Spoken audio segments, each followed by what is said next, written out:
So we'll start with something which we call oxidation reduction reactions. They are also called redox reactions. All right. They're also something which we call redox reaction. This word is coming from reduction. This word is coming from oxidation. And so this becomes redox. Just like Anushka and Virat becomes Virushka or right. Yes, Raj. Yeah, something like that. Huh? So oxidation reduction reaction, they are redox reaction. Okay. This is coming from here and this is coming from here, and we are putting them together, right? So let us look at these reactions, some of these reactions, and if you see, this is the first reaction.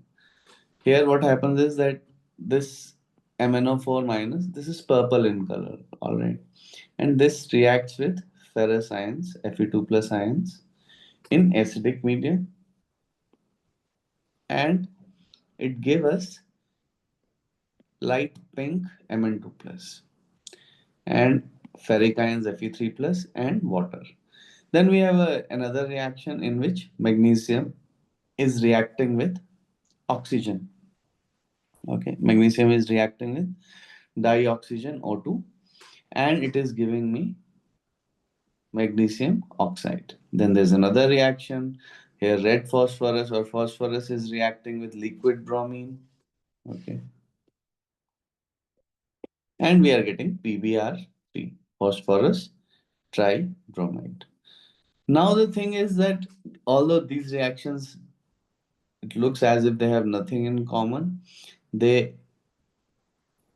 and many don't even take place in aqueous solutions. Aqueous solution means, right, when we are using water as the solvent. So even if it that is not happening, what is going on is that they are related reactions. They all happen to be oxidation reduction reactions or redox reactions. Now, in the old times, oxidation referred to the combination of an element with oxygen. Hence, the word is coming oxidation. Okay, it used to form oxide. So, oxidation. So, it is forming an oxide. And the word reduction referred to removal of oxygen. So, just the reverse process. In the first process, in the oxidation, we are adding oxygen to an element, and when we are removing the oxygen from an oxide to give the element, then we call it reduction. Oxidation reduction processes have been very crucial to the development of human civilization. Like we have iron, okay, we get iron through reduction, right? And iron has played a tremendous role in the history of human civilization, in the development of human civilization. Next, oxidation of iron metal by moist air has been known for millennia and is still a serious problem. It causes to damages to buildings, boats, bridges, okay, wherever there is iron, okay. So, and these are the reactions which we are talking about. See, the first reaction where MnO4 minus is getting converted into Mn2 plus. The second reaction was where magnesium metal is burning in air. And the third reaction where elemental phosphorus reacts with bromine to give PbR3. See, it's almost looking like Diwali, huh? Yes, sir. Okay. And it is actually Diwali like only. So this is how it is. Okay. So now these are the reactions which we were talking about. See, so this is the rusting of the iron, the first this equation where iron is reacting with O2 to give Fe2O3. This is an oxidation of iron. Iron has been oxidized and it has been converted into Fe2O3. Next, we look at the manufacture of iron. Here we take the oxide of iron and react it with carbon. Okay. And in that process, see what is happening? We are getting iron and CO2. And here, this process is reduction of Fe2O3 because we are getting the element from its oxide. In the first process, we are adding oxygen. In the second process, we are removing oxygen from the Fe2O3. All right. So, but now oxidation and reduction, they are defined in on the basis of electrons. They are not defined now on the basis of oxygen. All right, they are now defined on the basis of electrons. So how do we define them? Okay, so it goes like Leo. The line says gar. So it means loss of electrons is oxidation and gain of electrons is reduction. Got it? Yes, sir.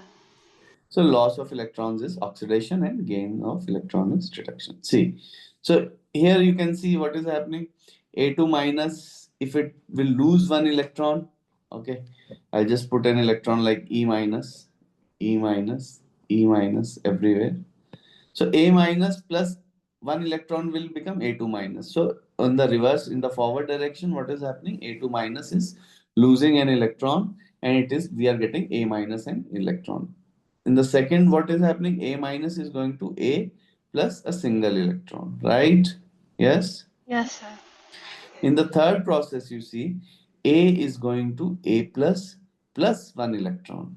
So obviously, again, it is losing one electron. That is, it was initially neutral, and now it has become positively charged. And finally, again, if it is A plus, when it loses one electron, it will become A2 plus and plus electron. So the forward process, this process here, when we are going from left to right, this is oxidation, right? This is oxidation. Now, if we look at the reverse process from right to left, then this is reduction because there is gain of electron. Gain of electrons is reduction. So in the first case, A minus is gaining one electron and it is becoming A2 minus. So this reaction in the reverse direction is a reduction. A is gaining one electron, it becomes A minus. Again, it is a reduction. A plus gains an electron, it becomes A. Again, it is a reduction. A2 plus, it gains an electron, it becomes A plus. Again, it is a reduction, right? Yes, sir. So, in the forward direction, we have oxidation. In the reverse direction, we have reduction. A reactant A can be a neutral atom, a monoatomic ion, a polyatomic ion, or a molecule. So, a neutral atom, something like we can say it can be a hydrogen. Okay, neutral atom, hydrogen, or lithium, right? A monoatomic ion. Mono means single atom and it is ion. So it can be something like lithium plus. Polyatomic ion. There are more than one ions present. So it can be something like Cr2O7 2 minus or MnO4 minus. Or it can also be a molecule. Molecule something like CO2. Right? Yes, sir. Clear. So this is. So now the next question is how can we tell that a redox reaction is taking place? Okay. Well, what we do is we assign each atom in the compound something which we call oxidation number. Just as during the drawing of the Lewis structures, we were assigning formal charges to each atom. Here, what we are doing, we are assigning each atom an oxidation number. It is also called its oxidation state, which indicates whether the atom is neutral, electron rich, or electron pair.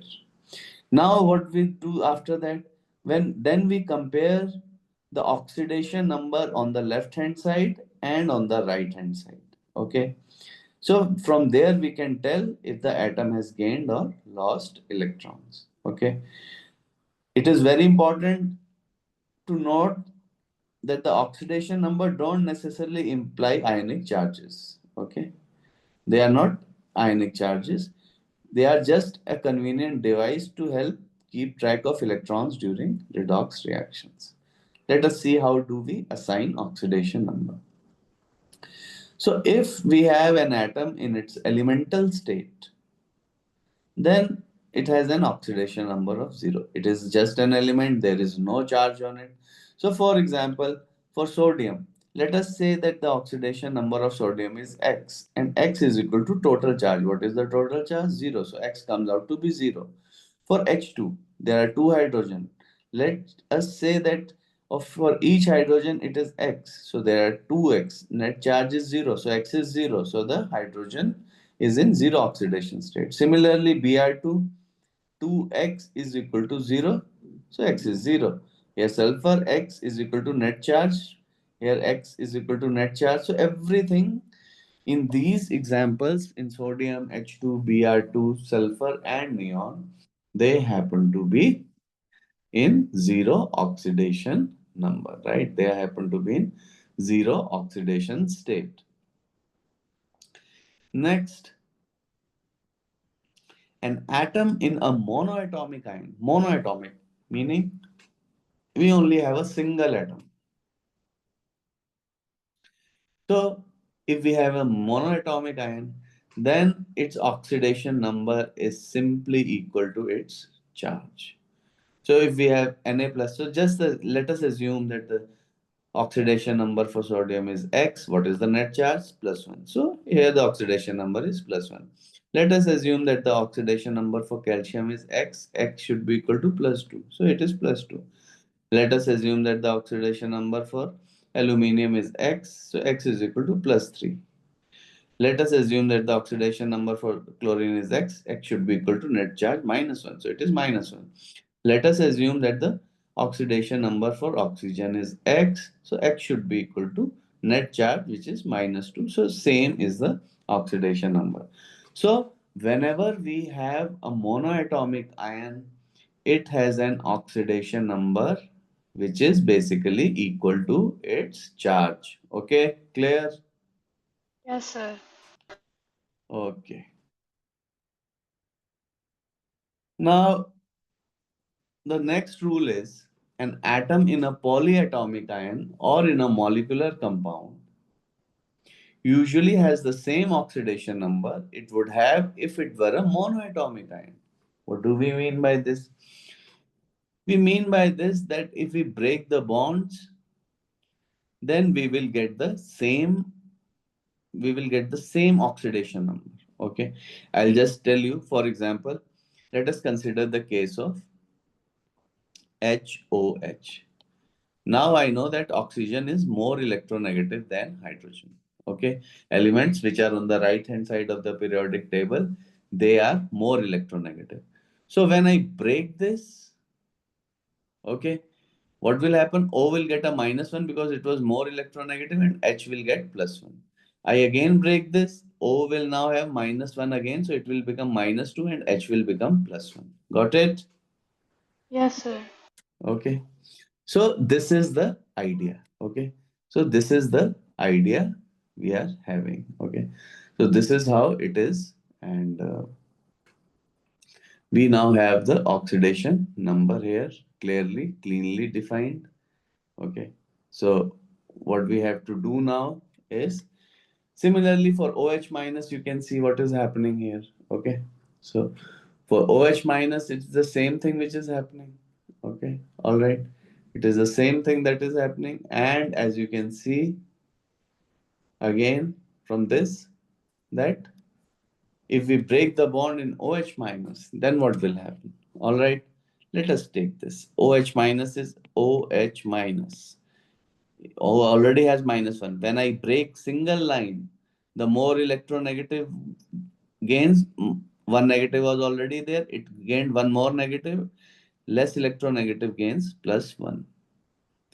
So after breaking, see, oxygen will become minus 2 and hydrogen will become plus 1. Let us take the example of NH3 and try to break it. HNHH. After breaking single bond, I will have N minus HH because N is more electronegative, and the hydrogen will become plus 1 because it has dissociated.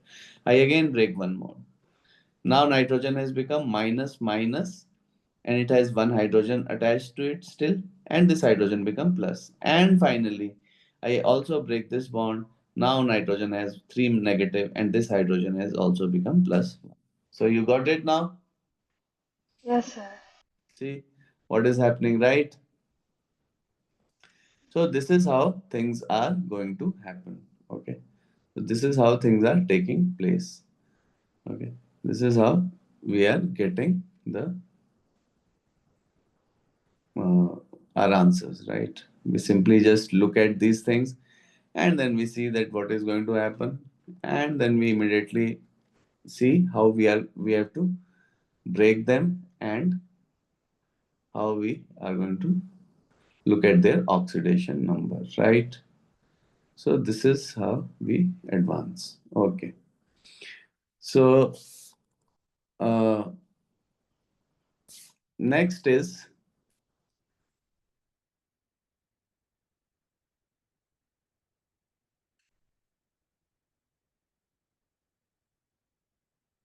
so you can see what is happening here. Okay. For the left hand side, for the cation like species, what we will have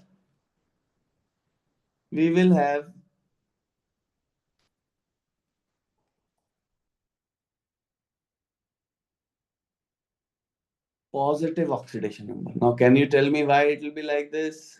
It will be like this because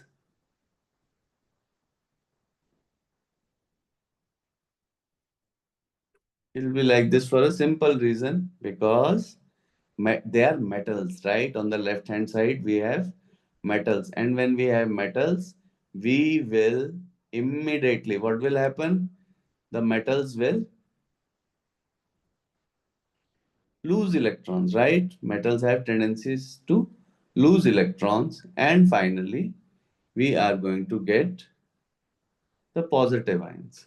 Similarly, the non-metals, which are on the right-hand side of the periodic table, they are going to have negative oxidation number because they have a tendency to gain electrons. So metals on the left-hand side, they have a tendency to gain electrons, and metals on the right-hand side, they have a tendency to lose electrons, right? Metals on the right-hand side, they have a tendency to lose electrons. Okay, this is how things are going. Now there are certain rules for certain elements. For example, if you look here, then the first thing is which you have to see is that hydrogen can either be plus one or it can be minus one. That is the rule. Okay, hydrogen can either be plus one or minus one. That is the rule which we are going to see. Hydrogen can either be plus one or minus one. So in which cases hydrogen will be minus 1? Hydrogen will be minus 1 in those cases when, okay, hydrogen will be negative on those cases when what is going to happen? It is attached to metals, right? When it is with metals, then what is happening? Then actually it is going to be a in minus one state, right? Because positive will be assigned to which one? The positive will be with the simply with it, it will be remaining with the metal, right? Metal will always be positive. That is clear to us, right? Okay. So that is the situation. All right. So in the case of metals, when we see this is going to be positive, right? So that is how it is. Okay. So in the next case, again, it is attached with calcium, right? It is attached with calcium, right? If you see, it is attached to calcium. And once it is attached to calcium, again, what we are going to see? We are going to see that calcium is going to get plus 2, and the minus 2 will be attained by which? Minus 2 will be attained by each of the hydrogen. So each of the hydrogen is going to get a minus 1, right? Each of the hydrogen is going to get minus 1. So this is how it is. This is how the things are in the case of oxidation number for this, and this is how things are. uh, you know, we assign the oxidation states to this. Okay, great. So next thing is for when it is plus one hydrogen, when it is assigned to attached to non-metals, then hydrogen is taking place. Okay, hydrogen is becoming, in that particular case, hydrogen is becoming plus one. Can you see this? Yes, sir. All right. So this should be clear to us that in this particular case, what will happen? Hydrogen will become, right? So this is how things are. Okay. So oxygen. Now this is a very good case. This is a very special case. What will happen to oxygen? How oxygen behaves? Well, oxygen behaves in a very nice manner. What it does is that oxygen is minus 2. It is very beautiful ion. It is always minus 2, except there are few exceptions which we will discuss. Okay. The major exception is when it is attached to something which we call peroxides. Okay. What we call them? We call them peroxide. Okay. So what will happen to peroxides? Well, this is a peroxide ion. So if we give, let us say H2O2, I have to calculate. Somebody asked me, what is the oxidation number for this H2O2 right here? So I'll simply tell them, oh, this is very simple. I know that hydrogen has plus one because it is attached to. So there are two hydrogen plus one. And let us assume that oxygen has X. So there are two oxygen, 2X, and net charge is zero. So what I can do from here, I can find out X is equal to minus 1. So I can tell them that, look, what is happening here? Here, the simply one thing is happening, and that is that the oxygen is having an oxidation number of minus 1, right? Oxygen is having oxidation number of minus 1, right? In this Yes, sir. particular case, which we call peroxide. O2 2 minus ion, we call them, right? Which these we call O2 2 minus ions, right? So these are O2 2 minus ions where this is happening, right? Now we go to halogens and we try to see what is in the case of halogens. Well, in the case of halogens, we simply say that for the halogens, what we have is, well, for the halogens, simply it is minus 1. Okay. For halogens, it is simply minus 1. So that is the idea. Halogens simply have an oxidation number of minus 1 here. And again, there are certain rules where things start going the other way. We will also explore those rules. Okay, what is happening in those particular cases. But for the meantime, we are simply going to assume that what is happening here is that all the halogens, whenever I encounter a halogen, what I will do, I will simply assign an oxidation number of minus 1 to them, right? I will simply assign an oxidation number of minus 1 to them, right? So that is what I'm going to do. Okay. So let us yeah, let us move for this again. The sum of oxidation number is 0 for a neutral compound.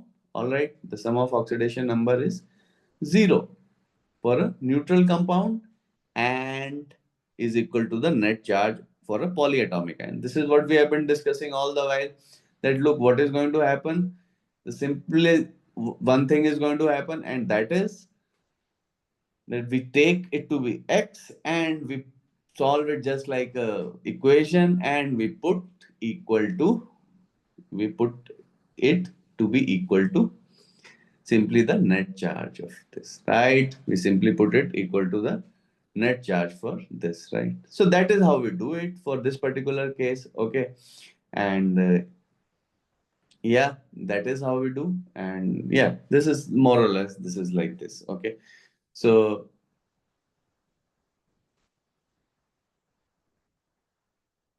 yeah, I think this completes it.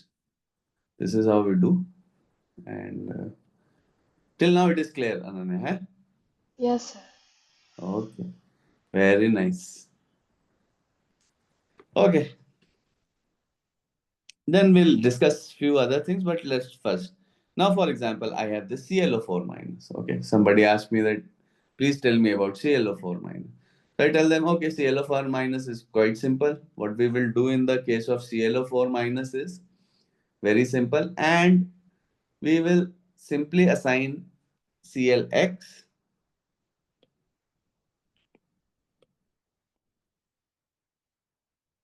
There are four oxygen, each oxygen has minus 2. This is equal to net charge. I solve for X, I get plus 7. This is clear. Yes, sir. Okay. Similarly, for ammonium ion, I do the same. For nitrogen, I assume X plus. There are four hydrogen. Each hydrogen has plus 1 is equal to, oh, net charge is 1. So X becomes minus 3. So this becomes my, this, right? So this is how we have to assign the oxidation number here. So you go through this salt example. Cadmium sulfide, sulfur has an oxidation number of minus 2. Why? How do we know this suddenly? Well, we know this because, first of all, it is, we know this because it is in the same group as oxygen, right? It is in the same group as oxygen. So when it is in the same group as oxygen, what is going to happen? Well, only one thing is going to happen, and that is it will also have the oxidation number of minus 2. So cadmium must be plus 2. Another thing is, well, hydrogen is plus 1 because it is bond. Hydrogen is minus 1 here because it is bonded to a metal, right? So aluminium will have plus 3. Similarly, for S2O3 2 minus, you can assume for sulfur it is X. 2X plus 3 into minus 2 is equal to minus 2. And you can solve for this, right? Yes, sir. Yes. No. So S is plus 2. So this is how things are going here. Okay. Great. Okay. Next. Now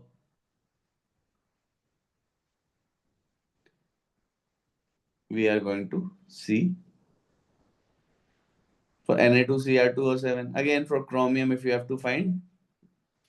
See, for group 1 and group 2, they are fixed. If they are group 1 metals, it is always plus 1. If they are group 2 metals, it is always plus 2. Got it? Yes, sir. Okay. So this is how things are for this. For group 1 and group 2, it is always fixed. Okay. For group 1 and group 2, it is always fixed, and immediately, we can immediately calculate the oxidation number for these, right?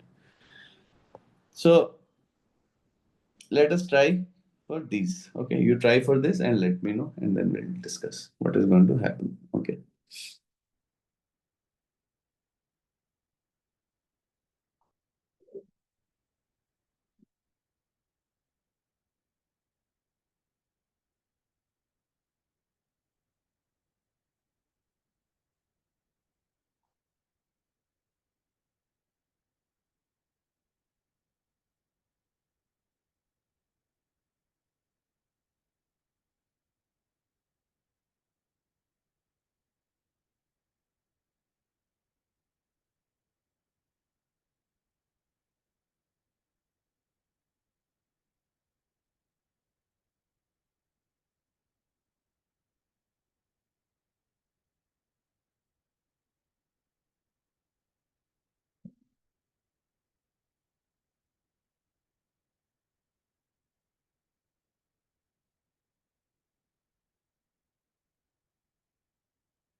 I just come.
Yeah.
Yeah, you're getting.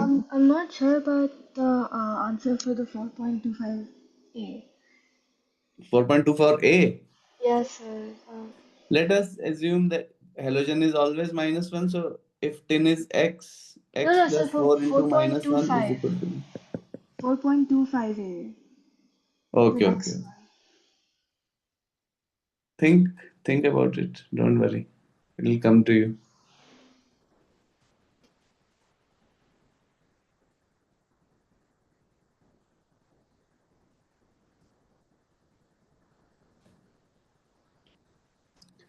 So if it is ClO, right? If it is Cl2O3, like this you form and then check. Yes, sir. Got it?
Now are you able to get? Sir, I'm trying. Okay, okay. Take time, take time.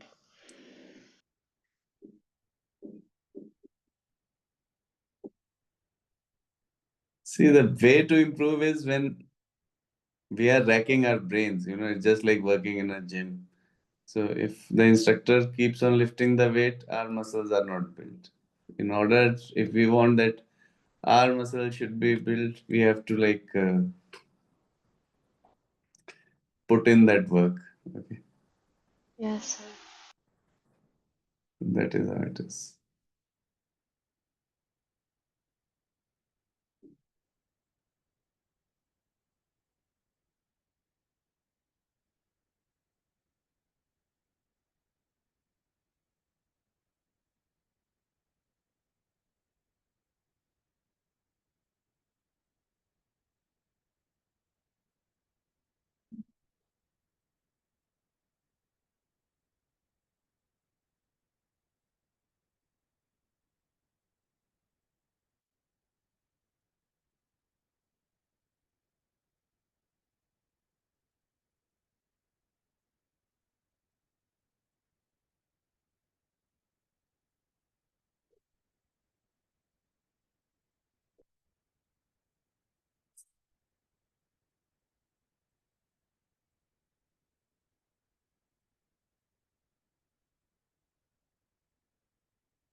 So I got 1, 3, 6, and 7, but I wasn't able to get 2.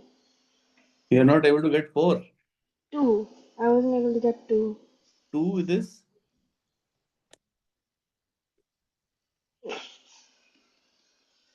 right?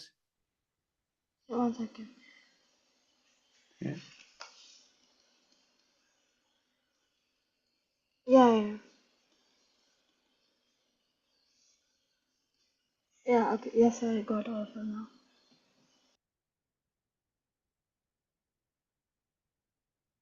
Yeah.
So you're clear till here?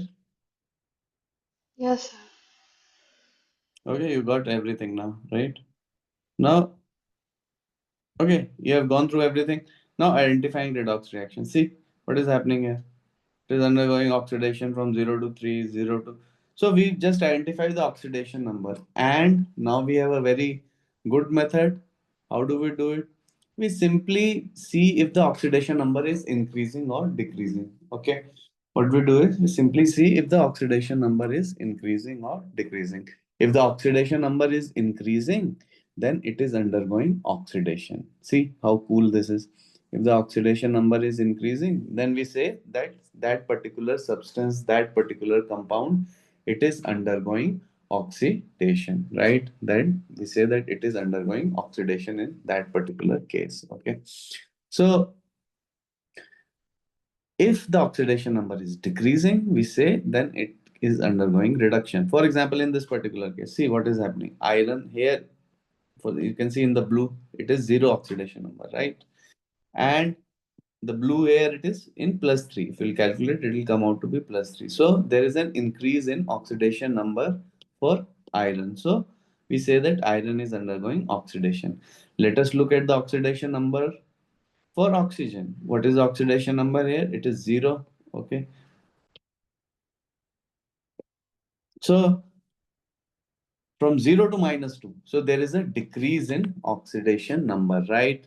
The moment there is a decrease in oxidation number, what we say that there is going to be a it is a process of reduction, right? What it is a reduction process. All right, this is how we compare the processes, right? If there is an oxidation, there's an increase in oxidation number, we say that this compound is undergoing oxidation. If there is a decrease, then we say that it is undergoing uh, reduction, right? This is clear. Yes, sir. Okay, great. So till here now we are very clear, okay, what we have to do, what we don't have to do, and all that. All right, and now we are going to go further.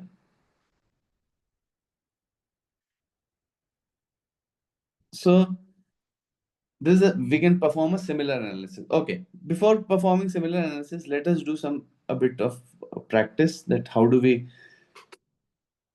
calculate the oxidation and reduction number. Okay, so do for 4.104. Okay, so you just assign to underlined elements only. Okay, Yes, sir. chlorine here and carbon here.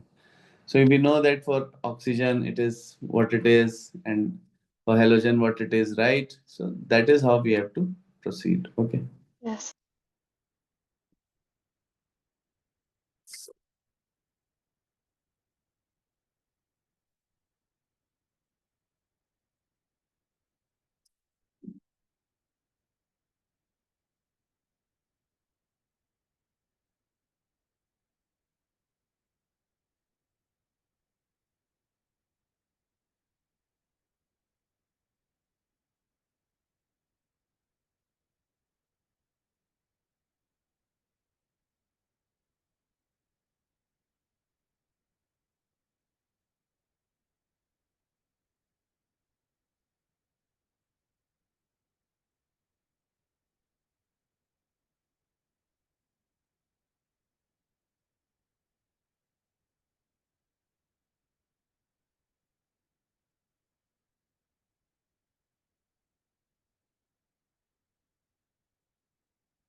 This is cool topic, huh?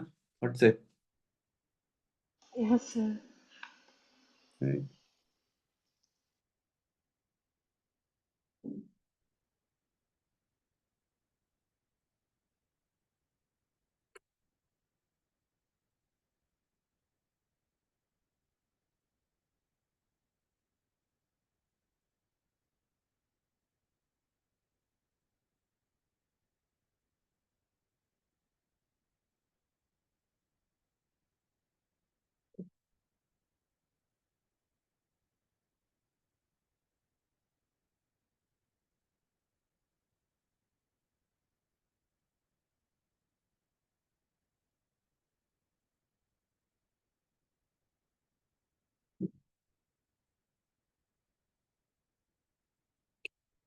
Same thing, we have to set up an equation and we can keep doing it. For example, A, I will just assume it is x plus 2 into minus 2 equal to 0. Then I'm done. Like that I have to do, right? Yes, sir. Very nice, very nice.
Means I'm done with 4.104. Okay, nice. Let's go. What is the for B? For B, I got S is 6. Okay, very nice. That is correct. Then For for C, C, carbon is plus 4. very good. And for D, carbon is 0. Okay, very good. For E, chlorine is +5. And F? F is nitrogen is also +5. Okay, very nice, very nice. Now let us do 4.105 and do it for the underlined elements. Yes, sir.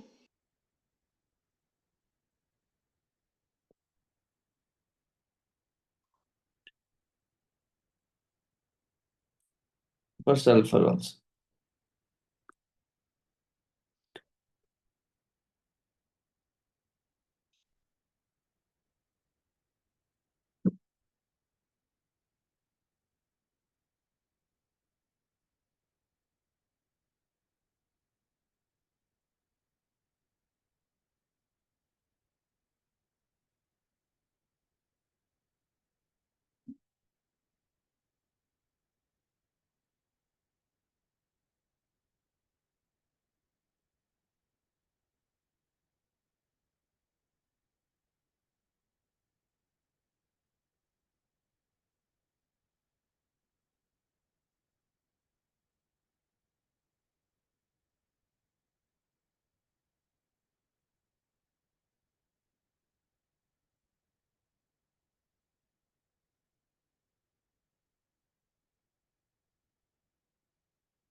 Same, we set up an equation and then we get things. Okay. Yes.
Okay, then send me the answers, huh? Yes, sir. Chalo. Okay, bye. Bye, sir.